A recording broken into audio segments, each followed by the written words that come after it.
Hello and welcome to another festive edition of Trendz Travel. We are doing the countdown to Christmas, and what we start with right now is a trip to Lesotho where people from all walks of life come and enjoy adventures. And right now Nadia had an adventure with braai and camping. Let's have a look.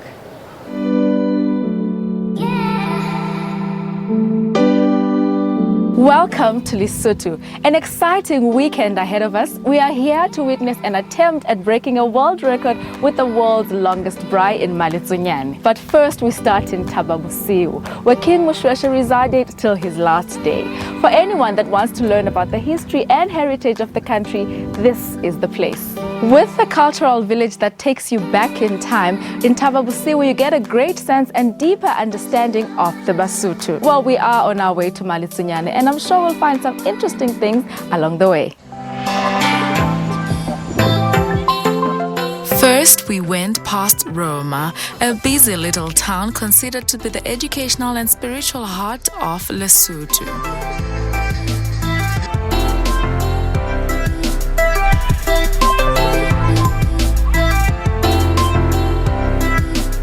This mountainous country is so full of character.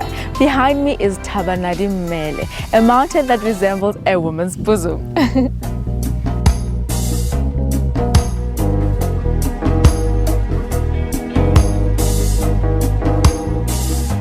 The Basotho live a simple life. Everything moves at a different pace.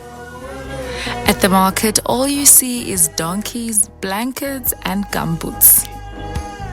The river is still the main source for livestock, the mothers doing their laundry and the herdsmen's hangout spot. Then up we went through one of Lesotho's classic winding mountain passes on our way to Simonkong.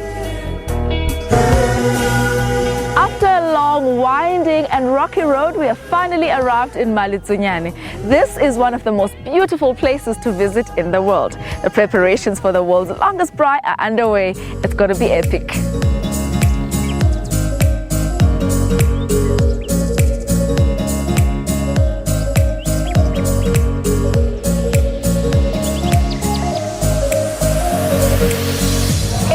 Big day in Malitsonyane, and we came here for the world's longest braai as mentioned before.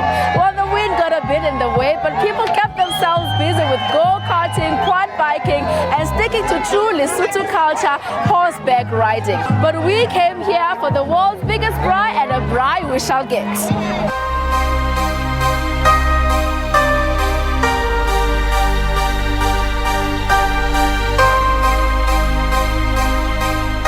The attempt at breaking the world record was quickly aborted by the very windy and very dusty weather conditions. However, that did not deter the people from doing what they went there to do, which was to unwind and have loads of fun. No place like home.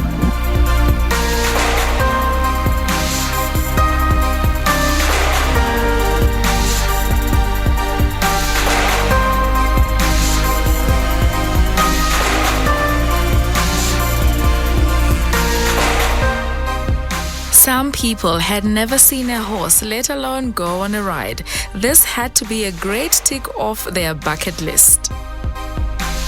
Of course, for the more calm, not seeking any adrenaline rush, there were games like archery.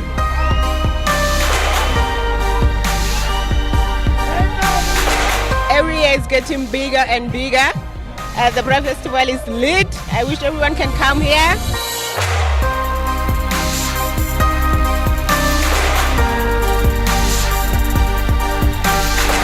Everything is well. It feels great to be around people from Lesotho, kind, no place to be here. The festival is getting bigger and better every year. This year's attendance was phenomenal as people from all over came and set up their tents for the weekend. The braai festival is multifaceted. Not only were people there for the mentioned activities, camping fanatics were catered for. Spending 2 nights in a camping site, only the resilient survived.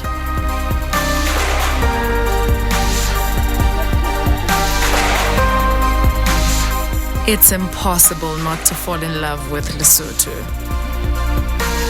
Dignitaries from the country's government honored the event.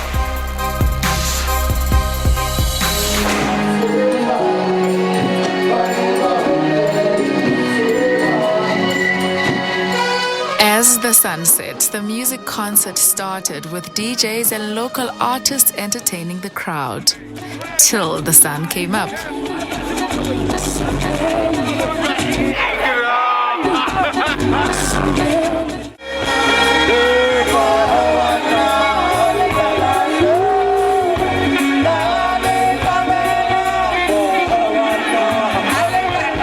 Well, I'll see you next year.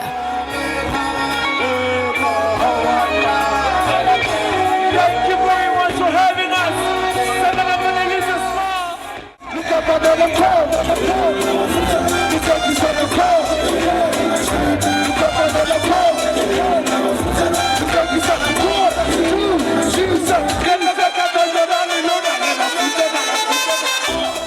There is so much happening over the festive season. There are activations in so many malls. We'd like to know what you've gotten up to if you're in Johannesburg. So let us know on Trendz Travel. That's on Trendz on SABC using the hashtag SABC News.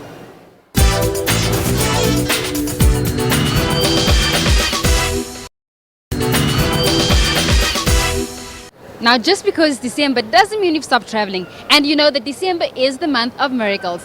Now, we've decided to combine the two as Puling went to Miracle Waters for a bit of deep water diving as well as an underwater museum. Only 100 kilometers from Johannesburg lies this diving site. Once a mining ground, Miracle Waters in Northwest is well known for diving and its vibrant fish. Miracle Waters, they were actually mining chrome here. Then they were at the end of the chrome reef and they struck a fountain. So the fountain filling the whole facility is it's warm. So even in winter time, the water is quite nice to do all your dives over here. On a weekly basis, you'll be sure to find divers eager to explore this site. Check the air and the stuff there.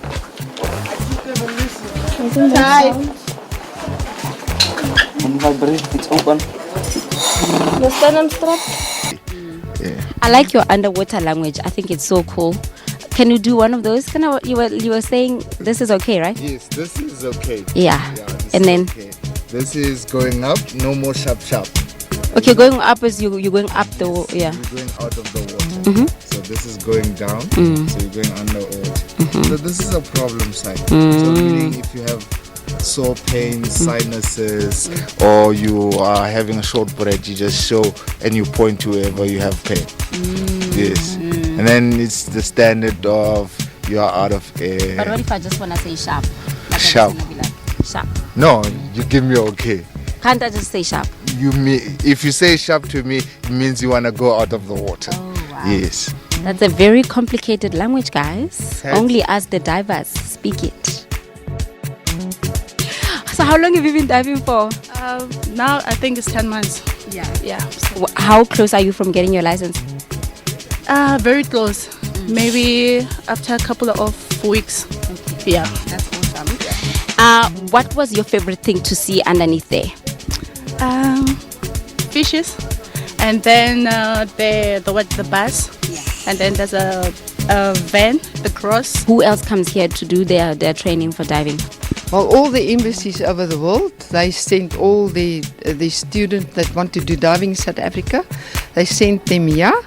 So because we are deep enough and we are qualified for all situations, what's nice about Miracle Waters is you've got no, like the coast, to do your course here, you've got no tide, you've got no waves. So you can concentrate on your diving with your instructor. So that makes it ideal. From deep underwater to high up in the sky, we now take you to Harties, where you have a panoramic view of the city via cable car.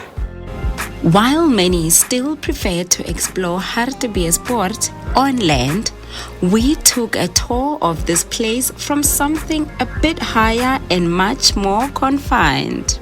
Cable car is the new trendy way to explore Harties from a bird's eye view.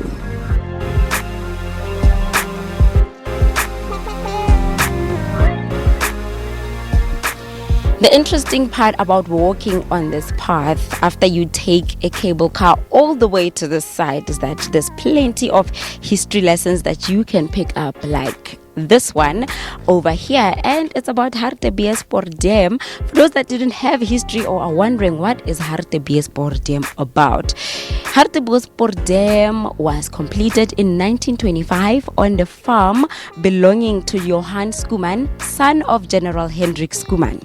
It is the only dam in South Africa built with a Roman triumphal arch style wall. The highest point of the wall is 59.4 meters above the foundation. Fascinating. You can move from one side to another and still get just as much entertainment as you did from your departure point. We are a family attraction. We try and drag everybody up. Business, family, leisure, pleasure, everything. Yeah. So when you get to the top, you'll get the two different restaurants. One is a pizza shack that sells only pizzas, and the other one's a 360 Express, which is a full a la carte menu. So we are trying many different things to drag people here, to bring people to us, to see how beautiful it is. Whoever thought the sky was the limit when traveling hadn't experienced a ride on a rope above ground. Now, I know you've been loving my shirt, and I'm going to tell you all about it right after this ad break, so don't go anywhere.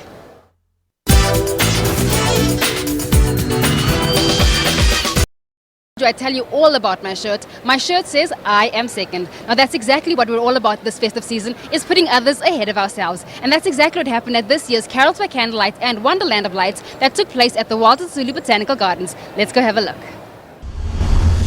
Now, one of the biggest things that marks the beginnings of the festive season is, of course, Carols by Candlelight. And tonight, that's exactly what we're doing. We're doing Carols by Candlelight under the stars right here at the Walter Sisulu Botanical Gardens. There are going to be some fancy stalls, some fancy food, some great music. Come on and join us. So let's start off with where are we tonight and what are we doing here? Okay, we're at the Walter Sisulu National Botanical Gardens, and it's the Christmas Carols Under the Stars, something that's held annually at in Rudderpoort. So do you know what inspired an event like this to be held under the stars? We live in the best country in the world. Other countries have snow, we have stars, we have warmth, we have heat. It's just a great place to be, and I think that the mere fact is that because we can come, it's a beautiful surrounding, and people can actually come out and just bring their families, bring their friend, and just have a great time. Just singing carols and just having a great time together. So apart from the carols, you also have the Christmas market going on. Can you tell me a little bit more about that? Yeah, absolutely. Christmas market is held annually as well. A lot of vendors come out, locally made products, and the vendors out here are local, so they get to just sell whatever they make and create locally. And we really try and I suppose just inspire people to buy locally made products. Especially the shops are so commercialized with things that it's beautiful just to be able to give a gift of something that you know has been proudly made locally and can just bless somebody else. Now obviously I had to get in on the spending and buying, and am very excited with my purchase. But while patrons shop, there are other fun activities, especially for the little ones, like the train ride. But then it was time to find a comfy spot to join the dozens of other families as we prepared for a medley of Christmas carols. Well, good evening everybody from outside. So good to see you all here tonight. So good to have you all here tonight. All the smiles, all the fun, all the laughter, all the cameras. Take a selfie, post it on social media. Hashtag I was there. Here we go. You can't help but love this time of year. Yes, this time of year is when families and friends get together and enjoy peace on earth and goodwill to all men. Right now, as the music blares, everyone is just enjoying the calm of the year winding down. Others are trying to capture the Christmas spirit and memory of this beautiful evening. And of course, Father Christmas spreads holiday cheer to every girl and every boy. And then, as the sun sets over the backdrop of the hills, night begins to fall.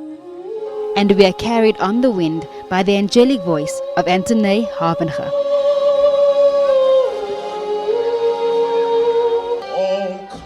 The Voice SA Top 20 finalist Johan Anker, or the opera guy, graces us with his amazing vocal stylings.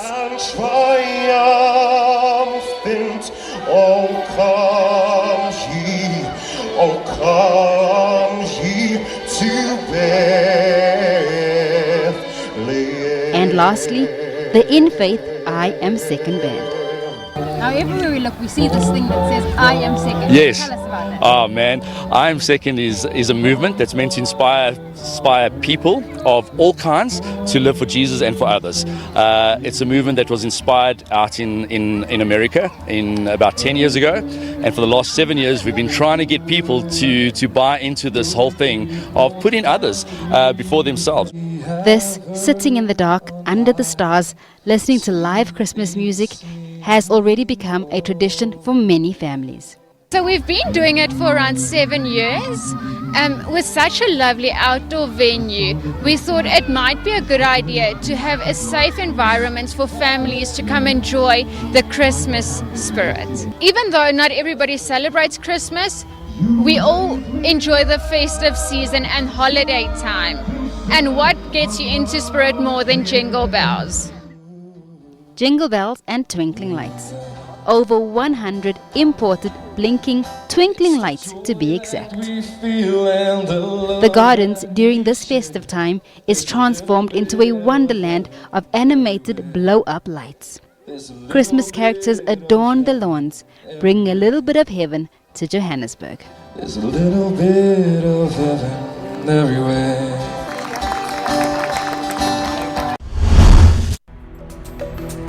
Ismangaliso Wetland Park is a World Heritage Site. Lots of animals roam around freely here. You see vegetation and the ocean. We are in Ismangaliso, and where it starts is actually right behind me at a dune called Maphelane, and it carries on along the coast, covering areas like St. Lucia, Cape Vidal, Falls Bay, Umkhuze, which is a bit inland, is part of us, Sotwana Bay, all the way to the border of South Africa and Mozambique. You can stand in one spot and see at least 5 of the major ecosystems. And those are the grasslands, which are very crucial for your grazers like your buffalo, your rhino, and all other grazers. And you also have the wetlands. Ismangaliso is known as a wetland because we have at least 4 Ramsar sites. Ramsar sites are wetlands of global importance. And Lake St. Lucia, which is right behind me, is one of those wetlands as the largest estuarine system in the whole of Africa. Because of the many ecosystems here, this is a protected area, but there are mineral resources too. When you walk on the sand here at Ismangaliso, you will realize that there are black patches on the sand. That's titanium. They say it can do very many things, but if extracted, it might destroy the environment. And it might create jobs too, but those jobs will run out.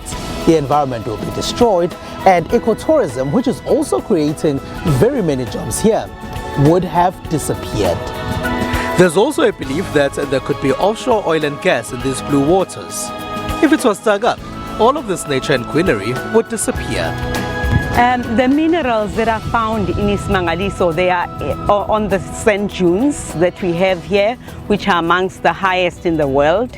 They are actually the reason, part of the main reason why Ismangaliso became a World Heritage Site, because in the 1970s, the sand dunes here were discovered to contain a mineral called titanium. And the mining companies were interested in mining these sand dunes because this area had been a protected area for a number of years. In fact, some of the areas in Ismangaliso were proclaimed protected areas way back in 1895. So we are amongst the oldest in the world, the second oldest to be specific. So they wanted to mine these dunes for the titanium. But the people that live in the area, residents and people that care for nature, NGOs and the like, they opposed to the proposal to mine the sand dunes here because of the value that they believe this place has in terms of natural beauty. Blocking the extraction of minerals means saving the environment and therefore saving ecotourism. According to the World Travel and Tourism Council, South Africa is the continent's most popular tourism destination. It brings in over 400 billion rand a year. Some of those tourists come to breathe in the fresh air of Ismangaliso, go on boat cruises, and see some of these animals. It's amazing. As you can see, we're fully packed. I mean, we saw hippos, crocs, fish eagles, variety of birds, fish, and so forth. So that's what sells St. Lucia in terms of boat cruise specifically here. Mining as we know it, those minerals would at some point become exhausted. But this protection of the area means that there is ecotourism, which is much more sustainable. What that means is that the area will be kept as natural as it is, will take into account that the natural resources that are here are kept so that we bring in tourists that will come and actually experience and see the beauty that we see of this place. So while it would seem like a waste not to extract resources to an untrained eye, in an environmentally rich area like this, doing so would be detrimental, and in the long run, all of this would disappear and no tourists would ever come here again. And that's all we have here in this edition of Trendz Travel. Me and the team hope that your Christmas stocking is filled with everything that your heart desires. We look forward to seeing you again next week, same time, same place.